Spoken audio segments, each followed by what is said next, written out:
मुनिंद्र वृंद वंदिते त्रिलोक शोक हारिणी। कदा करिष्यसि माम कृपा कटाक्ष भाजनम। तब भगवान शिव ने ये राधा कृपा कटाक्ष स्तोत्र सुनाया। प्रसंग बड़ा है। नाथ पहले तो श्री कृष्ण का परिचय देते हैं कि मैं किसका ध्यान करता हूं, उसी में ही रमा रहता हूं। और इनका स्मरण करते करते जब मैं इनको स्मरण करते हुए देखता हूं, किनको? कृष्ण को, तब मैं खोज करता हूं कि ये किसका स्मरण करते हैं। तब प्रकट होती हैं किशोरी जी। और जब भगवान शिव को पता चला कि ये कृष्ण भी इनको ध्याते हैं, इनका ध्यान करते हैं, तब राधा कृपा कटाक्ष स्तोत्र की रचना भगवान शिव ने की। राजा थे वो। राजा नित्य भगवान शिव पर बिल्व पत्र चढ़ाते थे। शिव के बड़े अनन्य भक्त थे। परंतु जिस नगरी के वो राजा थे, उस नगरी में एक शिव का और भक्त रहता था। वो भी परम भक्त था। बहुत ध्यान से, सावधानी से सुनिएगा। परम भक्त थे शिव के। उनका मन होता था कि मैं भी शिव के नित्य अर्चना करूं, नित्य उन पर बिल्व पत्र चढ़ाऊं। एक बार उन्होंने विचार किया कि बेलपत्र का सबसे सुंदर वन कहां है। तो किसी ने उनको बताया कि भैया बिल्वपत्र का सबसे सुंदर वन जो है वो राजा के बगीचे में है। वो राजा नित्य बेलपत्र चढ़ाते हैं, उनके बगीचे के बिल्वपत्र सबसे सुंदर हैं। बोले राजा के यहां से बिल्वपत्र कैसे लिया जाए? क्योंकि वैष्णवों की और शैवों की एक आदत होती है। वो कोई भी सुंदर वस्तु का दर्शन करते हैं तो उस सुंदर वस्तु को अपने प्रयोग में ना लेकर के वो अपने इष्ट को प्रदान करने का भाव ज्यादा रखते हैं। जैसे हमारे वृंदावन में कई ऐसे भक्त हुए, वो कुछ भी सुंदर वस्तु को देखते हैं तो वस्तु देख करके उनके मन में भाव आता है कि हमारे ठाकुर जी को पहुंचनी चाहिए। ऐसे कई शैव भक्त हुए, उनके मन में यह भाव होता है कि कुछ भी वस्तु हो वो अच्छी से अच्छी हमारे ठाकुर जी को मिले। आजकल के भक्त कैसे होते हैं? हम अच्छा रहें, हम अच्छा खाएं, हम अच्छा पहने, और ठाकुर जी कैसे भी रहो। मंदिर में जहां ठाकुर जी विराजते हैं वहां पर कई लोगों के यहां तो पंखे भी नहीं होते। क्यों? विचार ही नहीं उठता मन में। लेकिन कई घरों में मैं जाता हूं, वो अपने सुख सुविधा का इतना विचार नहीं करते। वो सोचते हैं हमारे जो सेवाए ठाकुर जी हैं ना, वो सुख से विराजे। ये वैष्णव का स्वभाव है। तो उस व्यक्ति के मन में आता था कि राजा के बगीचे के बिलपत्र चढ़ाया करूं मैं शिव को, तो मेरी सेवा, उससे मैं संतोष मुझे मिलेगा। लेकिन कैसे करूं? इतने सैनिक रहते हैं, इतने सब कुछ रहते हैं। तो उसने मन में विचार किया कि मैं शिव महिम्न स्तोत्र का पाठ करूंगा और इसका पाठ करके अपनी दैवी शक्ति को प्रकट करूंगा। और परिणाम यह हुआ कि शिव महिम्न स्तोत्र का इतना पाठ किया गंगा जल में खड़े होकर के कि उसको अदृश्य होने की शक्ति प्राप्त हो गई। वो जब चाहता तब अदृश्य हो जाता। और उसने उस अदृश्य होने की शक्ति का प्रयोग कहां किया? राजा के बगीचे में जाते और बगीचे में जाके बेलपत्र तोड़ते। जैसे ही सैनिक उसको देखते, सैनिक उसको पकड़ने के लिए आते, तुरंत अदृश्य हो जाता और बेलपत्र लेकर के चला जाता, जाकर के भगवान शिव पर चढ़ा देता है।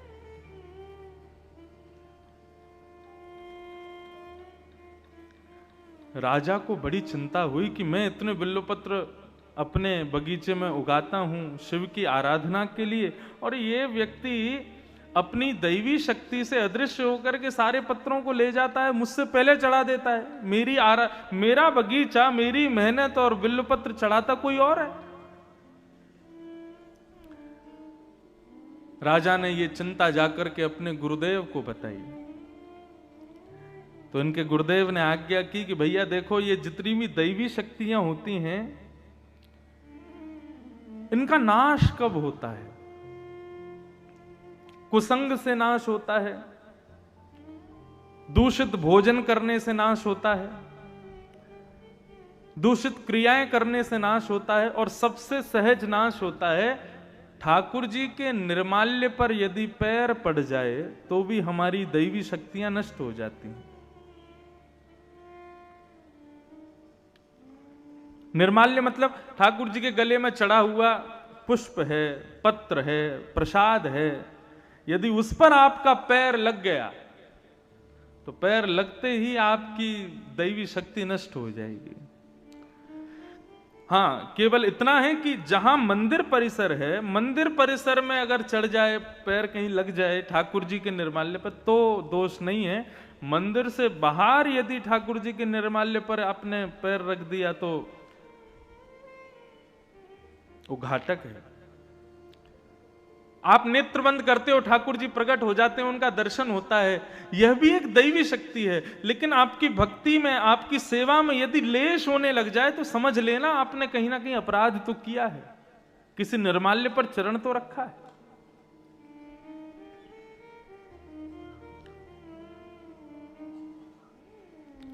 राजा ने जब ये बात सुनी कि निर्माल्य पर पैर रखने से दैवी शक्ति नष्ट होती है, तो शंकर जी के ऊपर चढ़े हुए बिल्व पत्रों को लेकर के राजा गए और जाकर के अपने पूरे बगीचे में फैला दिया। अर्धरात्रि का समय होगा, जब वो भक्त आएगा, वो चोर आएगा, उसको पता नहीं होगा, वो निर्माल्य पर पैर रख देगा तो उसकी शक्ति नष्ट हो जाएगी।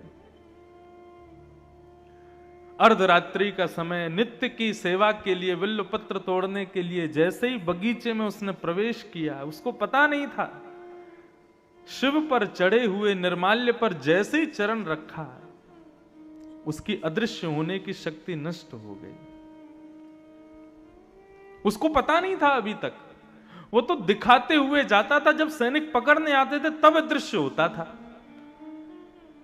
आज बिल्व पत्र तोड़ने लगा, सैनिक जैसे ही तलवार लेकर के उसको पकड़ने के लिए जाने लगे, उसने जैसे ही अदृश्य होना चाहा, लेकिन आज वो अदृश्य नहीं हो पाया और सैनिकों ने उसको पकड़ लिया। बोले आज आ गया पकड़ में। अब तो वो घबराने लगा, चिंता करने लगा, क्या करूं, कहां जाऊं, कैसे बचूं। सैनिकों ने राजा को बता दिया, बोले कि आज हमने उसको बंदी बना लिया है, पकड़ लिया है। राजा उसको मारने के लिए जैसे ही समीप आने लगे, उस भक्त ने नेत्र बंद करके महादेव का स्मरण किया और स्मरण करते हुए कहने लगा, हे महादेव, मानता हूं कि मैंने चोरी की है, लेकिन किसकी की? पत्र की है। किस लिए की? आपकी आराधना के लिए की है। यदि इससे किसी की संपत्ति नष्ट हुई हो, इससे किसी की आराधना नष्ट हुई हो, तो मैं क्षमा मांगता हूं, लेकिन नाथ, मैंने तो केवल आपकी सेवा के लिए इस कार्य को किया था, आप मुझ पर कृपा करो।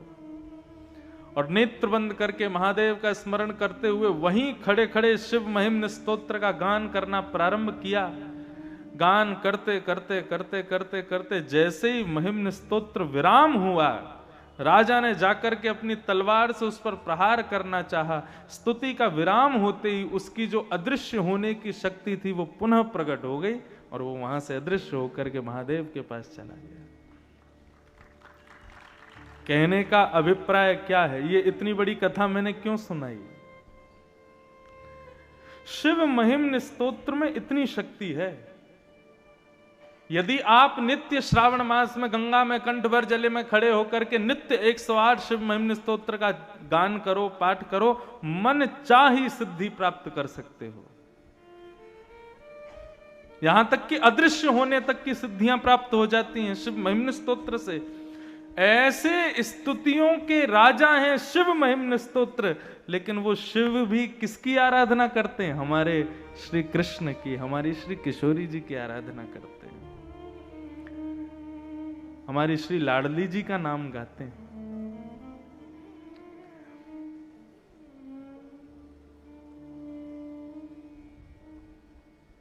शिव महिम्न स्तोत्र के 108 पाठ, और 108 तो कम बता रहा हूं, 1,00,000 पाठ, एक पुरुष चरण शिव महिम्न स्तोत्र का जितना बल देगा उतना बल केवल श्री किशोरी जी का एक बार राधा नाम कहने मात्र से प्राप्त हो जाएगा। कहे तो सही। अब सूरदास जी वहां पर ठाकुर जी को धमकी और देते हैं। सूरदास जी नेत्रहीन है, नेत्र नहीं है उनके पास। कोई कहता सूरदास जी आपको तो भगवान ने आंख ही नहीं दी। सूरदास जी बोले मुझे भगवान ने आंख इसलिए नहीं दी क्योंकि ठाकुर जी कहते हैं कि भाई संसार इतना मायावी है, जो इसको देखता है वो इसी का हो जाता है। हे सूरदास मैं तुझे आंखें नहीं दूंगा ताकि तू मेरे अलावा किसी का होए ही ना कभी। सूरदास जी से किसी ने कहा आपको तो आंख नहीं दी भगवान ने, तो सूरदास जी दूसरा उदाहरण क्या देते, बोले मुझे ठाकुर जी ने आंख इसलिए नहीं दी, संसार को आंख दी है। मानो भगवान सबसे कह रहे हैं तुझको आंख दी, तू अपने आप अपना रास्ता देख करके चल, कहीं गड्ढा हो तो बच के चल, कहीं ठोकर आवे तो बच के चल। मैंने सूरदास को आंख क्यों नहीं दी? बोले सूरदास को आंख इसलिए नहीं दी, बोले इसकी उंगली पकड़ के तो मैं ही चलूंगा। आंख नहीं दी तो सूरदास जी तो खुश होते, मुझे आंख इसलिए नहीं दी क्योंकि तुम सब तो अपनी आंखों के वजह से चलते हो, मैं तो ठाकुर जी की उंगली पकड़ के चलता हूं, वो जहां ले जाते हैं वहां चला जाता हूं। लेकिन आज सूरदास जी बड़े उदास, और आज ठाकुर जी से विनती कर रहे हैं, हे नाथ मैंने जीवन भर आपको हृदय में ही देखा है, नेत्रों से कभी नहीं निहारा क्योंकि मुझे दिखता नहीं, लेकिन मैं इस भाव में था। आपने मुझे नेत्र इसलिए नहीं दिए क्योंकि एक दिन आप प्रकट होकर के मुझे दर्शन दोगे, लेकिन कब होगे प्रकट? हे नाथ प्रकट हो जाइए ना। और फिर सूरदास जी धमकी देते हैं ठाकुर जी को। सूरदास जी भगवान से कह रहे हैं कि हे नाथ या तो मुझे दर्शन दो, नहीं तो लेहो करवट काशी। लेहो करवट काशी का मतलब, अब काशी करवट स्थान भी है, लेकिन आपको बताएं काशी एक चीज के लिए और प्रसिद्ध है। क्या? व्यक्ति अपने अंतिम काल में यहां आकर के रहने लग जाते हैं और विचार करते हैं, इंतजार करते हैं अपनी मृत्यु का, क्योंकि ऐसा मान्यता है कि यहां पर मृत्यु प्राप्त होना मतलब सीधा मोक्ष धाम। काशी की आकृति कैसी, हमारे पंडित जी हमको बता रहे थे, कितना सुंदर भाव। काशी की आकृति कैसी है? धनुष आकार में, और इस धनुष का तो नित्य दर्शन मुझको हो रहा है। मैं जहां से आता हूं, यदि गाड़ी से आऊंगा तो 2 घंटे में पहुंचूंगा यहां। मैं आता हूं नाव से, तो पूरी काशी ऐसे धनुष आकार में, धनुष आकार में काशी है। और उसकी प्रत्यंचा कौन है? ये गंगा जी उसकी प्रत्यंचा है। तो धनुष आकार की काशी, प्रत्यंचा गंगा, और धनुष आकार की इस काशी के बिल्कुल मध्य में कौन बैठे हैं? महादेव। मणिकर्णिका के घाट पर श्री काशी विश्वनाथ बैठे हैं। तो मध्य में ही तीर लगाया जाता है, तो मध्य में चालक बैठा है। तीर क्या है? बोले राम नाम ही तीर है। वहीं मणिकर्णिका के घाट पर आने वाले शवों के कान में राम नाम दान कर देते हैं। मतलब इस काशी रूपी धनुष बाण पर गंगा रूपी प्रत्यंचा से विश्वनाथ यहां मृत्यु प्राप्त करने वाले जीवों के कान में राम तारक मंत्र धारण करके उस प्रत्यंचा को छोड़ देते हैं और सीधा मोक्ष को पहुंचता है। ऐसा भाव है यहां का। तो पहला भाव कि सूरदास जी कह रहे हैं लेहो करवट काशी, मतलब सूरदास जी कह रहे हैं मैं अन्योन्याश्रय कर लूंगा। अन्योन्याश्रय क्या है? एक पति को छोड़ दूसरे पति से प्रेम विवाह करना, ये अन्योन्याश्रय है। तो सूरदास जी मानो भगवान को धमकी दे रहे हैं, बोले यदि आपने मुझको दर्शन नहीं दिया तो मैं आपको छोड़ दूंगा और मैं काशी के जो विश्वनाथ है ना उनकी शरण में चला जाऊंगा। तो लेहो करवट काशी, एक भाव तो ये। दूसरा भाव, लेहो करवट काशी का मतलब आपने यदि अब मुझे दर्शन नहीं दिया तो फिर मैं अपने प्राणों का परित्याग कर दूंगा। हम काशी जा रहे हैं। पहले के जमाने में इतना कहना मतलब घर के लोग पांव पकड़ ले, अरे भैया ऐसा मत कहो, क्यों? काशी जाने का मतलब क्या? बोले कि अब सुधार जाएंगे हम। लेहूं करवट काशी, सूरदास जी कह रहे हैं भगवान से। और मैंने ऐसा भी सुना कि एक यहां कुआं है। अब मुझे सत्य तो मेरे को नहीं पता, आप लोग ज्यादा जानते होंगे। उस कुएं में लोग कूद करके अपने प्राणों का परित्याग कर देते थे। वहां नीचे विश्वनाथ भगवान बैठे हैं। तो करवट काशी का मतलब वह भी है कि वहां जाकर के अपने प्राणों का परित्याग कर दूंगा, आदि आदि भाव। लेकिन भाव एक ही है, यदि आपने मुझे दर्शन नहीं दिए तो मैं काशी का आश्रय ले लूंगा। और जैसे ही सूरदास जी ने यह बात कही है, ले हो करवट काशी, इतने में ही ललित त्रिभंगी वंशी धारी मोर मुकुट धारण किए घुंघराले केश अलकावलियों से सुसज्जित पीतांबरी पहने हुए श्री श्याम सुंदर प्रकट हो गए। जैसे प्रकट हुए तो नूपुरों की ध्वनि हुई, अंग से इत्र की सुगंधी सूरदास का स्पर्श करने लगी। सूरदास जी बोले, कौन है मेरे सन्मुख? जैसे ही शब्द सुना सूरदास, सूरदास जी के नेत्र सजल हो गए। बोले, नाथ आ गए आप? बोले, हाँ मैं आ गया। और जैसे ही सूरदास जी के नेत्रों पे हाथ फेरे हैं और कहा, सूरदास नेत्र खोलो। जैसे ही नेत्र खोल करके देखा, सामने ललित त्रिभंगी ठाकुर जी खड़े हैं, मधुर मुस्कुरा रहे हैं, ऐसा सुंदर स्वरूप धारण करके पधारे हैं। ये देख करके सूरदास जी आनंदित हो गए, रोम रोम का दर्शन करने लगे, एक एक अंग का दर्शन करने लगे। और सर्वांगीण अंग का दर्शन करके प्रणाम करते हुए ठाकुर जी से कहने लगे, अब मुझे फिर से अंधा बना दो। क्यों? बोले, अब इन नेत्रों में आप विराजमान हो गए, मेरे प्रत्येक रोम में आप विद्यमान हो गए, अब मैं इन नेत्रों से किसी और को नहीं देखना चाहता। श्रीमद् भागवत में गोपियां कहती हैं, अक्षण वताम फलमिदम न परम विदाम। इतना बढ़िया सूत्र गोपियों ने कहा है। गोपियां कहती हैं, इन आंखों से स्विट्जरलैंड देखना, न्यूजीलैंड देखना, कश्मीर देखना, कन्याकुमारी देखना, सिंगापुर चले जाना, आदि आदि देश का भ्रमण करके इन आंखों से देखना, तुमने आंख पाकर के कुछ नहीं किया। धन मिले तो धन का सदुपयोग करो। ये आंख मिली है तो इनका सदुपयोग क्या है? कि जो काशी विश्वनाथ आज मंदिर में बैठे हैं, एक स्थिर होकर के बैठे हैं, नित्य उनको देखना भी इन आंखों की सार्थकता नहीं है। इन आंखों की सार्थकता कब हो? कि जब तुम गंगा के घाट पर, काशी के किनारों पर जब घूम रहे हो, तो एक दिन एकांत में वही विश्वनाथ भ्रमण करते हुए तुमको दिखाई दे जाए, तो समझना इन आंखों को पाकर के हमने इनको सिद्ध किया है। गोपियां कहती हैं, इन आंखों से यदि श्याम सुंदर को चलते फिरते, मुरली बजाते, आनंद करते, रास विहार करते नहीं देखा, तो इन आंखों का तुमने सदुपयोग ही नहीं किया। सूरदास जी कहते हैं, अब आंख मिल गई और आंख को देखना जिसको है वो मिल गया, अब मुझे कुछ नहीं चाहिए। जिन नयनन में पी बसे दूजो ना ही समाए, अब मुझे फिर से नेत्रहीन बना दो। हम में और बाकी के वैष्णव भक्तों में अंतर क्या है?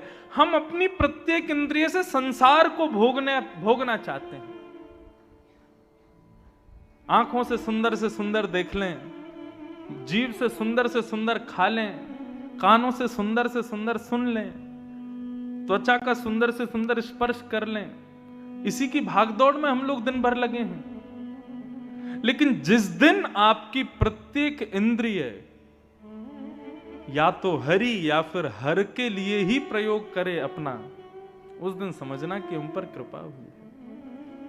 नेत्र केवल उनका दर्शन करना चाहें, कान केवल उनको सुनना चाहें, त्वचा केवल उनका स्पर्श चाहे, पैर केवल उनकी तरफ ही चलना चाहें, जिह्वा केवल उनके प्रसाद का सेवन करे, नेत्र केवल उनका दर्शन करें, तब समझना अब वास्तविक हमारा जीवन श्रेष्ठ हो रहा है।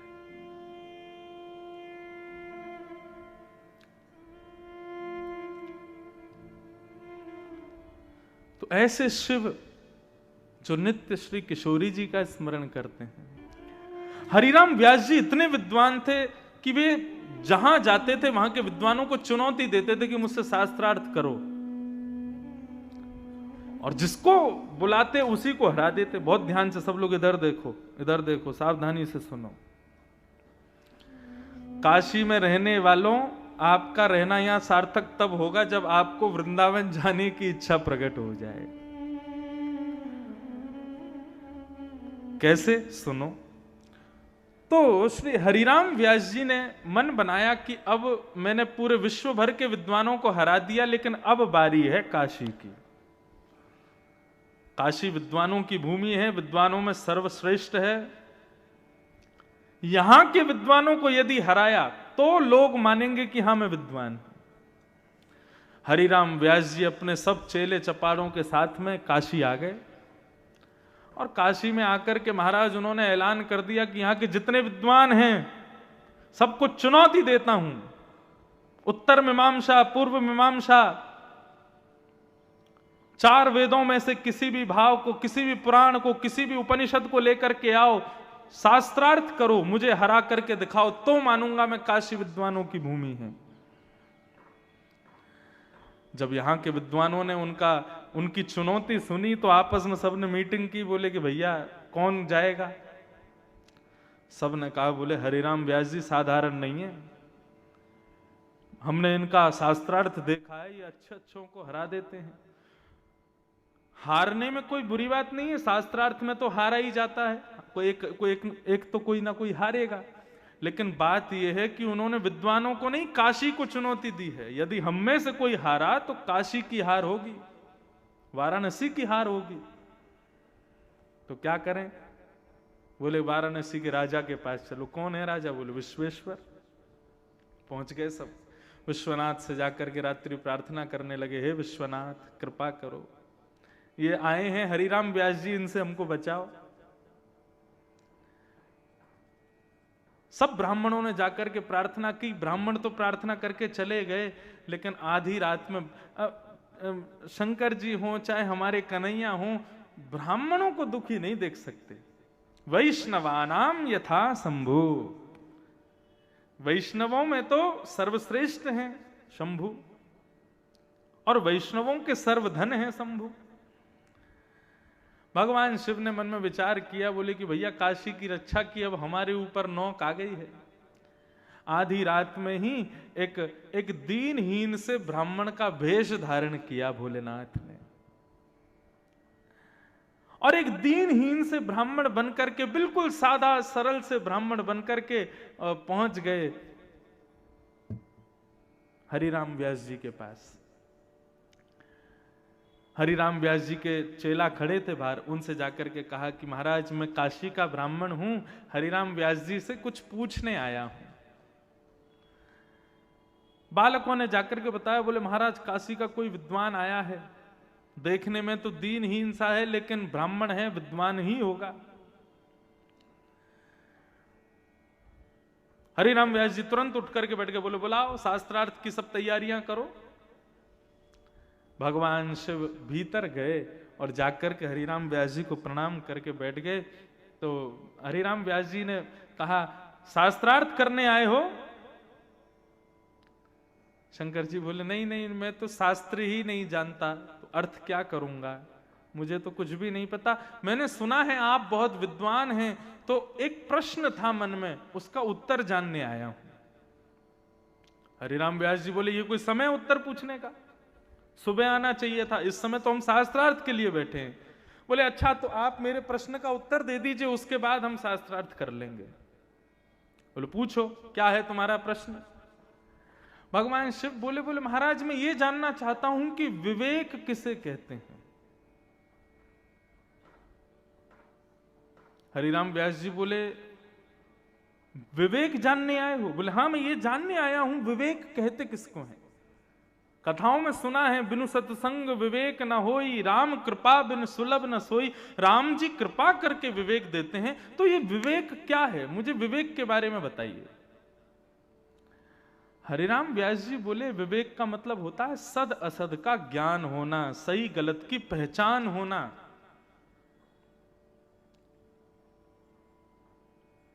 सद असद का ज्ञान ही विवेक है। महादेव मुस्कुराने लगे, बोले मिल गया उत्तर? बोले उत्तर तो मिल गया, लेकिन प्रभु मैं ये कहना चाहता हूं सही गलत का ज्ञान होना विवेक है, तो मैं आपसे दूसरा प्रश्न ये करना चाहता हूं, क्या आप विवेकी हो? क्या आपके पास विवेक है? हरिराम व्यास जी बोले कैसी बात करते हो? बोले नहीं, मैं बस ये पूछना चाहता हूं आप विद्वान क्यों हुए? आपने इतनी पढ़ाई की, इतना अध्ययन किए, इतने विद्वान बने, किस लिए? केवल ब्राह्मणों को हराने के लिए? विद्वान इसलिए बना जाता है? क्या यही विवेक है आपका? कोई व्यक्ति अध्ययन करता है तो अध्ययन करके उसका कोई ना कोई विचार होता है कि मैं इस ग्रंथ को क्यों पढ़ रहा हूं, इसके पढ़ने के बाद मैं ऐसा करूंगा, मैं ये करूंगा, ये मेरा सत्संकल्प है। लेकिन आपका संकल्प तो हमको इतना मालूम पड़ता है कि आप विद्वान केवल और केवल इन बेचारे सीधे भोले भाले ब्राह्मणों को हराने के लिए बने हो। इतनी विद्या आपने अपने भीतर समा रखी है केवल ब्राह्मणों को हराने के लिए। क्या यही विवेक है आपका? कितने ब्राह्मणों को निराश कर देते हैं आप, कितने ब्राह्मणों को हरा करके हताश कर देते हैं और फिर खुद को विद्वान कहते हैं। क्या यही विवेक है आपका? हरिराम व्यास जी तो मौन चुप बैठे हैं। चेलाओं से कहा बाहर जाओ, गेट बंद करो। बाहर चले गए, गेट बंद कर दिया। हरिराम व्यास जी अपने आसन से उतरे और पैर पकड़ के बोले तुम ब्राह्मण नहीं हो, कौन हो? जल्दी बताओ। आप साधारण नहीं हैं, आप कौन हैं? रूप बदल करके आए हैं। इतना विद्वान तो मैं हूं कि मुझे पहचान है कि सामने बैठा व्यक्ति कौन है। आपके शब्द, आपके नेत्र मुझे अपनी ओर आकर्षित कर रहे हैं। आप साधारण नहीं हैं, कौन हैं? प्रकट हो जाइए। इतने में ही ध्याये नित्यम महेशम रजत गिरिनिभं चारु चंद्रावतंसम रत्नाकल्पोज्ज्वलांगम पयश मृगवराभीति हस्तं प्रसन्नम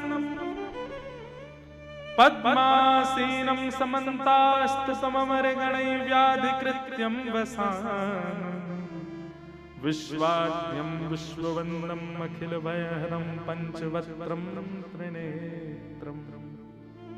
देवादिदेव महादेव श्री विश्वनाथ भगवान प्रकट हो गए। जैसे ही दर्शन किया है, हरिराम व्यास जी रुदन करने लगे, पूरा शरीर कंपायमान हो गया, चरणों में गिर गए, क्षमा मांगने लगे। बोले नाथ मुझे क्षमा कर दो। भोलेनाथ ने अपने हृदय से लगाया। बोले हरिराम व्यास तुम साधारण नहीं हो, तुम बहुत विद्वान हो, लेकिन तुमको विद्वत्ता इसलिए प्राप्त नहीं हुई कि तुम ब्राह्मणों को हराओ। अरे तुम तो हमारे कुंज बिहारी के, हमारी श्री किशोरी जी की नित्य सखी हो, नित्य सहचरी हो। तुम विशाखा का अवतार हो। तुम्हारे लिए यह काम नहीं है कि तुम जा जा करके और विद्वानों को हराओ। ये काशी तुम्हारे लिए नहीं है। हरिराम व्यास जी बोले तो मैं क्या करूं, आज्ञा करो। बोले अभी इसी वक्त वृंदावन चले जाओ और श्रीधाम वृंदावन में जाकर के सदा सर्वदा के लिए किशोरी जी के चरणाश्रित हो जाओ। ये काशी तुम्हारे लिए नहीं है। और उसी समय हरिराम व्यास जी अपनी सारी पोथियों को गंगा जी में प्रवाहित करके, बैलगाड़ी भर के पोथियां लेके चलते थे वो, सबको गंगा जी में प्रवाहित किया और गंगा जी को प्रणाम किया, विश्वनाथ को प्रणाम किया और काशी से सीधे वृंदावन चले गए। और वृंदावन में जाकर के वृंदावन के कुंज हमारे मात पिता गुरु बंधु, वृंदावन के लता वृक्ष बल्लरियों को ही अपना भाई बंधु परिवार सखा ये सब के रूप में स्वीकार कर लिया। ठाकुर जी के एक भक्त हुए, उनका नाम था श्री कुंभन दास। क्या नाम था? कुंभन दास। कुंभन दास जी जब गाते थे ना, तो जिस राग को वो गाते थे वो राग सामने खड़ा हो जाता था हाथ जोड़ करके और नेत्रों से आंसू बहाता रहता था। वो कृतकृत्य मानता था स्वयं को जब कुम्मन दास जी उसको गाते थे। और क्या कहें महाराज, कुम्मन दास जी जब गोवर्धन पर्वत पर जाते थे तो कई राग रागनियां साधारण सा रूप धारण करके आते और आकर के उनसे प्रार्थना करते, कभी हमको भी सेवा में लीजिए, कभी हमको भी गा दिया कीजिए। ऐसे कुम्मन दास जी एक बार राग भैरव गा रहे थे और भैरव गाते गाते गाते जैसे गा रहे थे इतने में ही बादशाह ने, अकबर ने वाहवाही कर दी, वाह वाह वाह। कुम्मन दास जी ने देखा ये वाहवाही कौन कर रहा है, किसी ने कहा बोले बादशाह वाहवाही कर रहे हैं। कुम्मन दास जी का वैराग्य कैसा। कुम्मन दास जी के घर की स्थिति ऐसी थी कि उनके यहां पर एक समय भोजन बन जाता तो शाम के लिए भोजन नहीं होता था। राजा की वाहवाही पर चाहते तो कुम्मन दास जी राजा से अपने घर की पूरी स्थिति सही करवा सकते थे, लेकिन कुम्मन दास जी का वैराग्य कैसा। उसी दिन अपनी राग मालाओं में से राग भैरव को निकाल दिया, आज के बाद नहीं गाऊंगा। किसी ने पूछा क्यों नहीं गाओगे, बोले जो राग हम इनको रिझाने के लिए गाते हैं उस राग पर एक छोटे से बादशाह ने वाहवाही कर दी, राग झूठा हो गया, अब ये ठाकुर जी को नहीं दूंगा मैं। गोपाल जी प्रकट हो गए, प्रकट होकर के कहने लगे, बोले कुंभना ये राजा को मैं नहीं पढ़ा लिखा के तेरे पास भेजो ताकि तेरे घर की स्थिति सुधर जाए, तेरे घर को सब माहौल सुधर जाए। तो ने राजा को ऐसे दुत्कार दियो, ऐसे भगा दियो, वहां के सामने राग ही फाड़ दियो। कुम्मन दास जी क्या कहते हैं, बोले यदि राजा जो सामग्री लाया था वो उससे ले लेता तो अभी मुझे समझाने के लिए आप मेरे पास नहीं आते। आप मेरे पास क्यों आ गए, क्यों मैंने राजा की दी हुई वस्तु को भी ठुकरा दिया। ये है वैराग्य।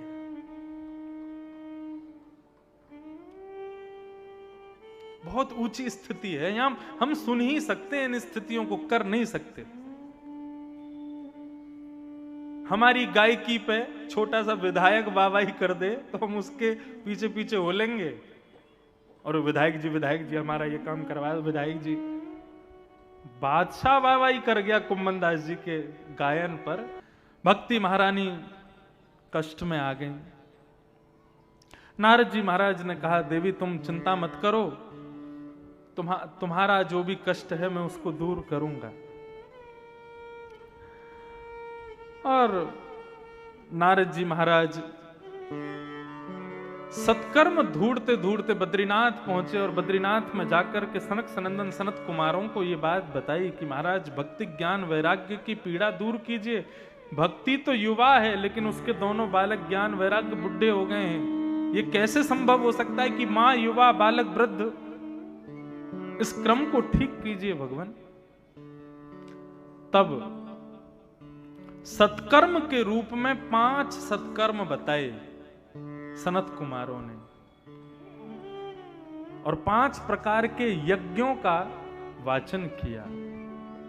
वो 5 यज्ञ कौन कौन से हैं कि सबसे पहला यज्ञ कौन सा है, द्रव्य यज्ञ। आप मंदिर में दान दक्षिणा करते हो, ठाकुर जी को पुष्प चढ़ाते हो, माला चढ़ाते हो, बिल्व पत्र चढ़ाते हो, दूध चढ़ाते हो, ये सब द्रव्य यज्ञ है, पहली श्रेणी का सत्कर्म। इससे भी श्रेष्ठ सत्कर्म क्या है, तो कहते हैं तप यज्ञ। तप यज्ञ का मतलब क्या है, देखो तप का सीधा अर्थ होता है अपने शरीर को थोड़ी अव्यवस्थाएं दे करके भगवत स्मृति करना। जैसे कि आप लोग सब नीचे बैठे हो, एक आसन पर बैठे हो, बार बार अपने आसन नहीं बदल रहे हो, एक ही आसन पर बैठ के पूरी कथा सुन रहे हो, यह भी एक तप है। बार बार कथा में उठना, बार बार आसन बदलना, तुम्हारा तप टूट जाता है।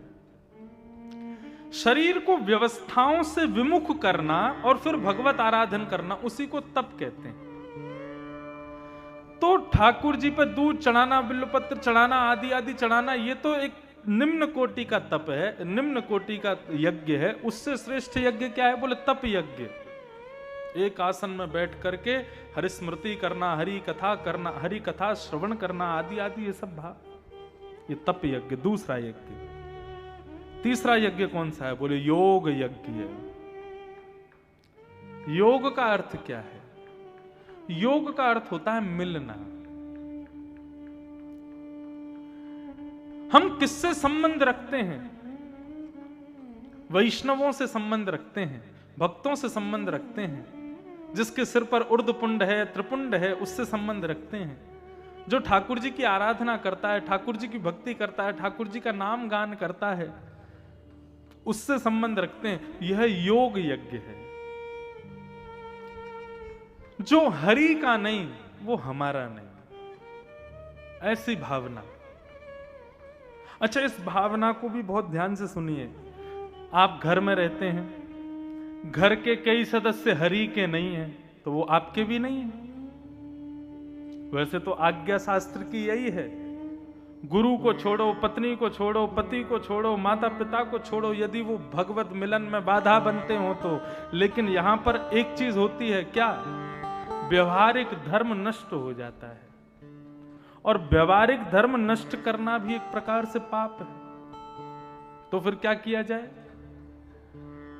बहुत सरल है, लेकिन करना थोड़ा कठिन है। सुनो, अपने शरीर से संबंधों का निर्वहन करो, पर मन से त्याग करो।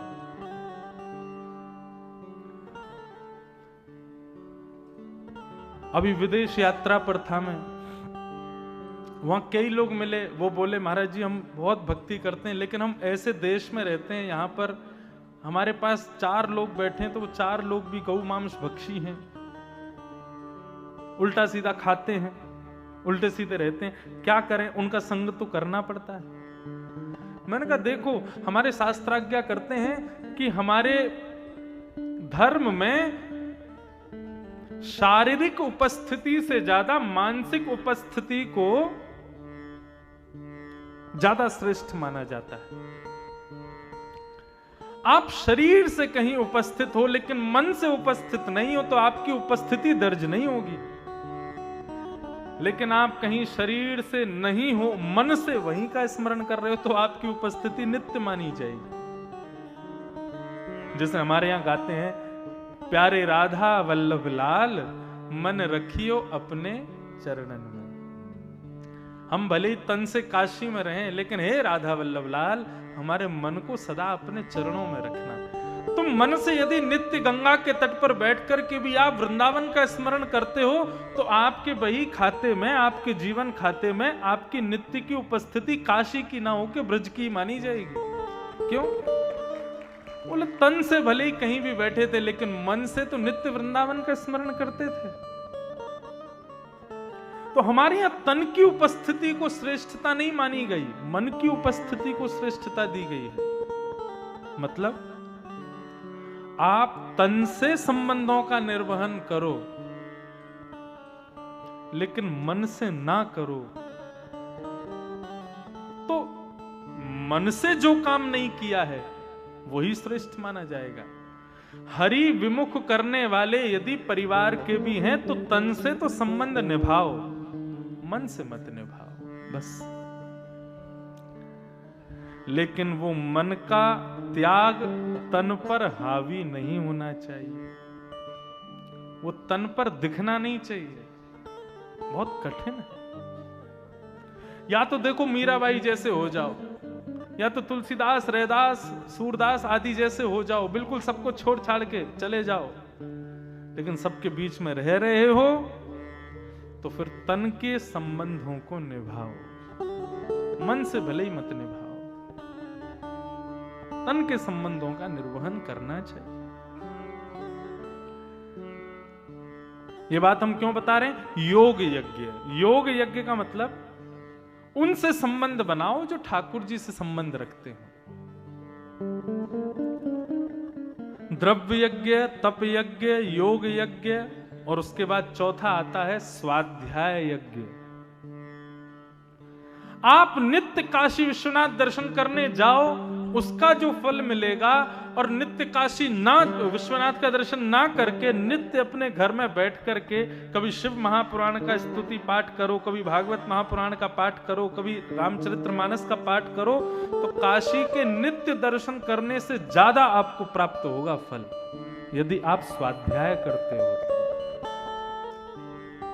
और वो तो सोने में सुहागा हो जाएगा कि आप मानस लेके, पुराणों को लेके वहीं मंदिर में बैठ के ठाकुर जी को सुनाओ। सबसे प्यारी आराधना क्या है भगवान की? बिल्व पत्र चढ़ा रहे हैं, दूध चढ़ा रहे हैं, जल की धारा चढ़ा रहे हैं। आज तो मैंने देखा महाराज, सुबह जितनी देर पुजारी जी अभिषेक कर रहे थे उतनी देर तो शंकर जी ऐसे लग रहे थे वाह प्रसन्न मुद्रा में बैठे हों, और जैसे ही पुजारी जी निकले और महाराज भीड़ का आक्रमण हुआ भगवान शिव पर। मैं जब गर्भगृह में गया तो मैंने देखा असंख्य बिल्व पत्र जाने कहां से बरस रहे थे ऊपर से। कोई दूध चढ़ा रहा, एक ने तो लोटा ही फेंक दिया वहीं। मैंने कि शंकर जी सिर पकड़ के बैठ गए होंगे। मेरे हिसाब से आपके जल चढ़ाने से, बिल्वपत्र चढ़ाने से, दूध चढ़ाने से शायद उनको उतनी प्रसन्नता ना हो। वहीं विश्वनाथ के कॉरिडोर के किसी कोने में बैठ कर के मानस की चौपाइयां गा दोगे, भागवत के श्लोक गा दोगे तो महादेव प्रसन्न हो जाएंगे, आनंदित हो जाएंगे। मुझे बुला रहे थे पुजारी जी, अंदर आओ अंदर। मेरा इच्छा नहीं थी, मैंने कहा आपने अभिषेक कर दिया, मैं अभिषेक अपनी वाणी का कर रहा हूं 80 घाट पर, मैं उसी से ही आनंदित हूं। मुझे नहीं ये चढ़ाना, आपने चढ़ा दिया हो गया। ये समझना यही विवेक है। मंदिर में होड़ रहती है कि इसने दूध चढ़ाया है तो मैं भी चढ़ाऊंगा। पॉलिथिन फोड़ के अमूल वाली लेके आएंगे, सीधी धार शंकर जी पे। आहा, महादेव खुश हो गए, अमूल वाला लाया, सस्ता वाला नहीं लाया था। सबसे महंगा दुग्धाभिषेक है मानस के सुंदर चौपाई, भागवत के सुंदर श्लोक, इनसे अभिषेक करो। इनसे बढ़िया पंचामृत नहीं है। मैं तो अपने श्रोताओं से कहता हूं कि केवल सुनने तक सीमित मत रहो, कुछ लेकर के जाओ, याद कर लो इन श्लोकों को, इन पदों को, इन भावों को, इन चौपाइयों को। और क्या करो, बोले कोई दुनिया के लोग नहीं सुनेंगे क्योंकि वो इसके लायक है ही नहीं। इसके सबसे बड़े श्रोता तो महादेव ही हैं, उन्हीं को सुनाओ, प्रसन्न हो जाएंगे। रावण से प्रसन्न होने का एकमात्र कारण यही था महादेव का, क्योंकि वो सुनाता था, वो गाता था, वो जाकर के कहता था, इसलिए प्रसन्न होते थे।